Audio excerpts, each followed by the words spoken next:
প্রথমে পুলিশ বলেনি, প্রথমে হসপিটাল থেকেই ফোন করা হয়েছিল যে আমরা আরজিকর হসপিটাল থেকে বলছি, আপনার মেয়ে অসুস্থ। তো তখন এটুকু বলে লাইন কেটে দিয়েছেন। তারপর তখন আমি ফোন করি যে আমার মেয়ের কি হয়েছে, আমার মেয়ের কি হয়েছে। তো উনি বলেন আমি তো ডক্টর নই, ডক্টরের কাছে নিয়ে যাচ্ছি, ডক্টরই বলবেন কি হয়েছে, আপনারা আসুন। তখন আমরা এসে আমাদের ড্রাইভারকে নিয়ে যখন যাচ্ছি তখন উনি বললেন, আবার ফোন করলাম, তখন উনি বললেন আপনারা কি আসছেন, আমি মানে উনি কে ছিলেন, আমি অ্যাসিস্ট্যান্ট সুপার বলছি, আপনার মেয়ে সুইসাইড করেছে। কবে বলেছিলেন কি টাইম? বৃহস্পতিবার 10:53। না, যে ফার্স্ট কল এসেছিল কি আপনার মেয়ে অসুস্থ, ওইটা দিন কি ছিল? বৃহস্পতিবার 10:53। ও বৃহস্পতিবার ডিউটি গেছে, শুক্রবার মানে 10:53 তখন ফোন আসে প্রথম। ওই টাইমে উনি বলেছিলেন কি অসুস্থ আছে। হ্যাঁ, প্রথম ফোন করেছিল অসুস্থ আছে, দ্বিতীয় ফোন আমি করেছিলাম। আগে না থেকে নিয়ে নি, তারপরে আপনি বলবেন, ঠিক আছে? না মা তো এখন না না না, ওই জন্য না, ঘুম দেখতে দেয় না। আর আপনারা কবে ওইখানে পৌঁছেছিলেন? আমরা সাথে সাথেই পৌঁছেছি, গাড়ি নিয়ে যতটা টাইম লাগে। তারপরে তারপর আমাদের বসিয়ে রেখেছে, দেখতে দেয়নি। তারপর ডিপার্টমেন্টে বসে রয়েছি, 3টের সময় আমাদের দেখতে দিয়েছে। বডি আপনারা দেখেছিলেন? হ্যাঁ, কি রকম অবস্থায় ছিল বডি?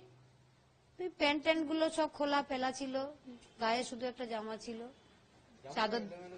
চাদর দিয়ে মোড়ানো ছিল, হাতটা এরকম ভাঙা ছিল, এখানে চোখ দিয়ে রক্ত পড়ছিল, মুখ দিয়ে রক্ত পড়ছিল।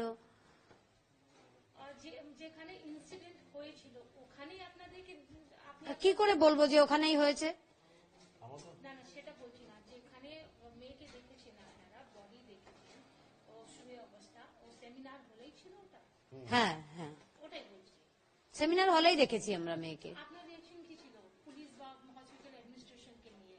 ওনারা তো বলেছিলেন কি অসুস্থ আছে আর সুসাইড করেছে। হ্যাঁ, আপনার রিঅ্যাকশন কি ছিল?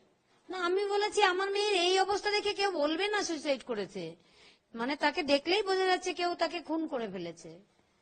তখন তো আমি বলেছি আমার মেয়েটাকে অনেক কষ্ট করে ডাক্তার বানিয়েছিলাম, এরা আমার মেয়েকে খুন করে ফেলেছে, আমি তখন বলে দিয়েছি।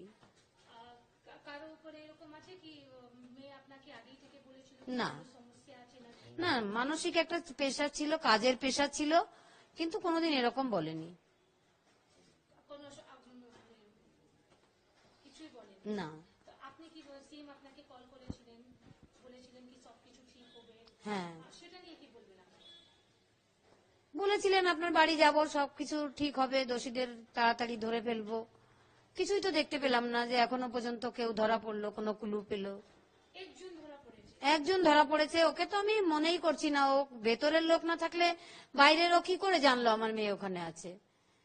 আপনি যে বলছেন ভিতরের লোক, কে আছে এরকম কিছু আছে? না না, আমার পুরো ডিপার্টমেন্ট মনে হচ্ছে দায়ী এর জন্য। ভিতরের লোক বলতে আমি পুরো ডিপার্টমেন্টকেই বলছি। এখন যে সিবিআই ইনকোয়ারি করছেন, আপনি স্যাটিসফাইড আছেন? এটা তো আশা রাখতেই হবে, আশাই তো বাঁচবো। আমার তো সবই চলে গেছে, কিছুই হারানোর নেই, সব হারিয়ে ফেলেছি, এখন আশা নিয়েই বাঁচবো। আর স্টেট গভর্নমেন্ট যে বলছে কি কলকাতা পুলিশ ভালো কাজ করেছে, সেটা নিয়ে কি বলবেন? একটুও ভালো কাজ করেনি, এমনকি এখন আমাদের সিএম যাতে প্রতিবাদটা বন্ধ করার চেষ্টা করছেন। আমার মনে হচ্ছে আজকে 144 ধারা জারি করে দিয়েছেন এখানে, যাতে মানুষ প্রতিবাদ করতে না পারে। সিপি ওই দিন পুরো দিন হসপিটাল ছিলেন, আপনারাও ছিলেন, ওনার ভূমিকা নিয়ে কি বলবেন? উনি আমাদের সঙ্গে কোনো সহযোগিতা করেননি, বরং কেসটা মানে পুরো যাতে তাড়াতাড়ি করে মিটিয়ে দেওয়া যায় সেই চেষ্টাই করছিলেন। যেরকম তাড়াতাড়ি পোস্টমর্টম হয়ে যাবে, তাড়াতাড়ি বডি নিয়ে পুড়িয়ে দেবেন, এরকম চেষ্টা করছিলেন।